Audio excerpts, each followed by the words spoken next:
بادشاہ ہارون رشید اور اس کی ملکہ دریائے دجلہ کے کنارے سے گزر رہے تھے تو وہاں دیکھا کہ ایک فقیر، ایک درویش بہلول دارا نامی بیٹھا ہے، اور وہاں وہ جو ریت ہے سمندر کے دریا کے کنارے میں، اس سے محل تعمیر کر رہا ہے۔ تو وہ ملکہ نے پوچھا کہ بہلول کیا کر رہے ہو؟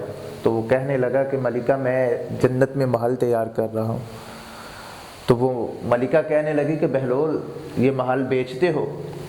تو اس نے کہا کہ ہاں ملکہ، اگر تو خریدار ہے تو میں بیچ دوں گا۔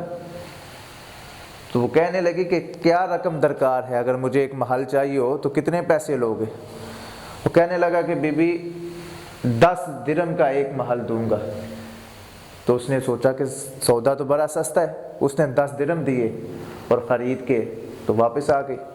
اب وہ بادشاہ تھا، وہ کہنے لگا کہ ملکہ تو پاگل ہو گئی ہے، جلی ہو گئی ہے، تجھے پتہ ہی نہیں ہے کہ 10 درہم کا بھی کوئی محل بکتا ہے، اور وہ بھی جنت کا، دنیا کا نہیں بکتا، تو پھر تو نے جنت کا خریدا 10 درہم کا۔ وقت بیتا، رات ہوئی، بادشاہ سو گیا۔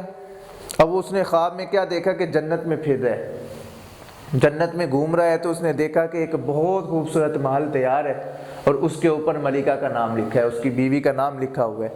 تو وہ اندر داخل ہونے لگا تو پہرے داروں نے روک دیا۔ انہوں نے کہا کہ بھئی تو اندر نہیں جا سکتا، یہ تیرا محل نہیں، یہ تیری بیوی کا محل ہے۔ تو خیر اتنی دیر میں اس کی آنکھ کھلی، اسے ہوش آئی، ظاہری آنکھ کے ساتھ ساتھ دل کی آنکھ بھی کھل گئی۔ تو وہ اب تلاش میں پڑ گیا۔ اس نے فوراً اپنے جو وزراء تھے، اپنے جو خادمین تھے، انہیں کہا کہ پتہ کرو بہلول کہاں ہے۔ انہوں نے کہا بادشاہ بہلول کا پتہ کیا، خبر ملی ہے کہ وہ دریائے دجلہ کے کنارے پہ ہے۔ بادشاہ فوراً نکلا، اپنے قافلے کے ساتھ کیا، اور جا کے دیکھا تو بہلول آج بھی محل بنا رہا تھا۔ کہنے لگا کہ بہلول کیا کر رہے ہو؟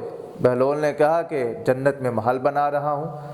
کہنے لگا کہ بیچتے ہو؟ اس نے کہا ہاں بیچتا ہوں۔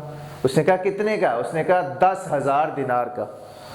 اب وہ بادشاہ کہنے لگا کہ بہلول کل تو 10 درہم کا تھا اور آج 10,000 دینار کا۔ تو کہنے لگا کل کے گاہک بن دیکھے سودا لے کے گئے تھے، آج کے گاہک دیکھ کے آئے ہیں۔ تو دوستو بن دیکھے سودا کر لیں۔